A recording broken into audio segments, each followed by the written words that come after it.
만약에 말이죠, 이란의 최고 지도자 알리 하메네이가 갑작스럽게 사망한다면 과연 어떤 일이 벌어질까요?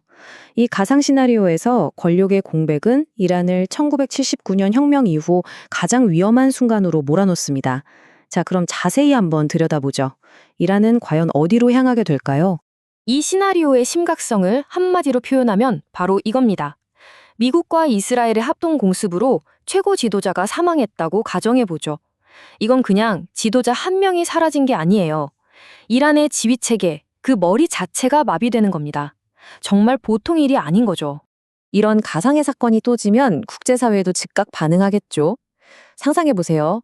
트럼프 미국 대통령이 이란 국민들을 향해서 지금이 바로 정권을 되찾을 기회라고 직접 메시지를 보내는 겁니다.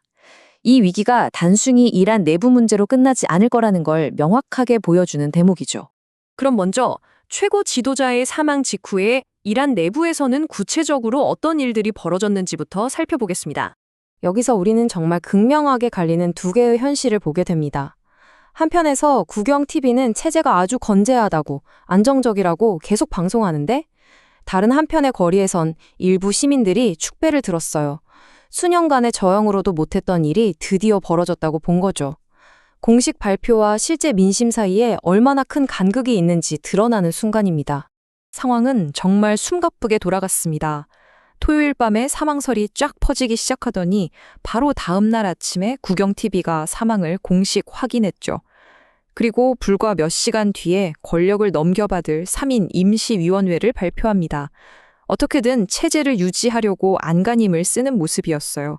자, 이제 모두의 관심은 이거죠. 그래서 다음은 누구인가? 과연 이란의 이 복잡한 정치 시스템 안에서 새로운 최고 지도자는 어떤 과정을 거쳐서 탄생하게 될까요? 그 답을 찾으려면요, 우선 이란 헌법에 나와 있는 공식적인 승계 절차부터 좀 알아봐야 합니다. 핵심은 바로 이 전문가 회의라는 기구입니다. 헌법상으로는 그래요. 88명의 위원들이 국민투표로 뽑혀서 차기 최고 지도자를 결정하는 아주 막강한 권한을 갖는 거죠. 언뜻 들으면 꽤 민주적인 절차처럼 보이잖아요? 근데 과연 정말 그럴까요? 절차는 이렇게 4단계입니다. 위원들이 비밀리에 모여서 후보들을 검토하고 추린 다음에 비밀 투표를 해요. 그리고 새 지도자를 발표하는 거죠. 이 모든 과정은 외부에는 전혀 공개되지 않습니다. 하지만 이 공식적인 절차가 전부가 아닙니다. 겉으로 보이는 것보다 훨씬 복잡한, 그러니까 시스템 자체에 내재된 아주 결정적인 허점이 있어요. 문제는 말이죠. 헌법에 나와 있는 절차만으로는 설명이 안 되는 보이지 않는 손이 작용한다는 겁니다. 겉으로 보이는 이 선거 과정에는 아주 치명적인 한계가 있는 거죠. 이게 바로 이 시스템의 모순을 보여주는 핵심입니다. 전문가 회의 위원들을 국민이 뽑는다고는 하지만 그 후보가 되려면 먼저 헌법수호위원회라는 곳에 승인을 받아야 하거든요.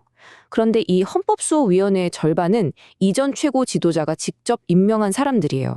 그러니까 결국 이전 지도자가 자기 후계자를 뽑을 사람들을 사실상 미리 정해놓는 그런 구조인 셈입니다. 근데 재밌는 건요, 이 과정이 이렇게 불투명하다 보니까 오히려 누구도 예상치 못한 결과가 나오기도 한다는 겁니다.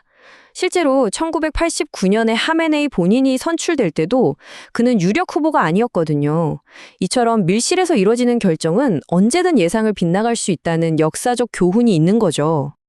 자, 이제 다시 내부 정치에서 눈을 돌려서 영내의 군사적 충돌 상황으로 가보겠습니다. 지도부를 이룬 이란이 어떻게 반응했을까요? 정말 놀랍게도 이란은 굉장히 신속하게 움직였습니다. 최고 지도자가 사망한 지 불과 이틀 만에 보복 공격을 감행했어요. 이건 지휘부에 공백이 생겼는데도 불구하고 우리 군사 역량은 여전히 살아있다는 걸 보여주는 명백한 신호였죠. 그리고 이 공격은 정말 전례 없는 수준으로 분쟁의 판을 키웠습니다. 그냥 미군 기지나 이스라엘 정도가 아니었어요. 사상 최초로 두바이의 비군사 지역과 쿠웨이트의 민간 공항까지 타격하면서 중동 전역을 전쟁의 공포로 몰아넣었습니다. 결국 이란은 이제 아주 중대한 기로에 서 있습니다. 앞으로 나아갈 길은 크게 두 가지 시나리오로 요약해 볼 수 있어요. 첫 번째 길은 아예 분쟁을 중동 전역으로 확대시켜서 미국과 이스라엘에 부담을 주고 이걸 협상의 지렛대로 삼는 겁니다. 반면에 두 번째 길은 계속되는 외부의 압박과 내부의 저항이 맞물려서 정권 자체가 무너지는 말 그대로 체제 붕괴 시나리오죠. 과연 이란은 내부 통제를 유지하면서 이 위기를 극복할 수 있을까요? 아니면 이번 사건이 수십 년간 이어진 억압적인 정권의 종말을 알리는 신호탄이 될까요? 이란과 중동, 그리고 나아가 전 세계의 운명이 걸린 결정적인 시간들이 다가오고 있습니다.